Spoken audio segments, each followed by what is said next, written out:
face ho nsensem a abetodwa ye nyina ye keka bi na wotwe etwam bosumi etwam a ye nyina ka bi ne nyina se accident a eye funny face ekonya ye wokaso a moto bi ekroso na ode car no ekodura maame bi ne mma ekoya asem a wo mo nyina gu ayaresabia wo mo je ayarehwe ne adansefo epie mu ne wo manum kasa I've said funny face wabo wanom nsa wanom jot ni ade apostifo enam sansam no so ebefa no call wo makachi ana ni tintini tetiem say funny face ye de ne to jail eye 2 weeks aye Jαil no for 2 good weeks naso ne sika ye twa todo so eye 120,000 I was say wo twa busuafo keka o monsa ne adofo bi ekotwa sika no ma sa brede ye yi funny face ne de utu musu sana e wo se ye yi wa akọ Trump anu na se be ukodwale musuo ni esan bia wodo hu akọwura ma toilet abakodam nyina ukodwale na mpo na no e na Kofi TV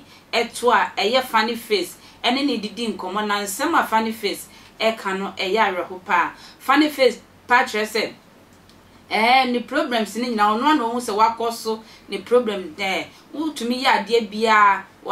akola kra no wa wo fote utumi ya ade bia no wa wo fa ka cho se ho afede ya bro sana Ghana for e patre so ma bro no ono funny face no na wo pagana fo achew se ne esi e ne wa ye twam nyina won ye biom Nyankopon ehira ne pa de nkola ho adom e ma na bebe be pie bia nka nkola e penasem na so onim ne nti a wono ankasa na brabo no wodane ne eba eye ne sa nti wo se Nyankopon ehira Ghana fo se wo mama ne second chance biem na se si ade ode ne ho amawrade a so oba biem a ne etwam nyina etwam ko waye abode fofo. I've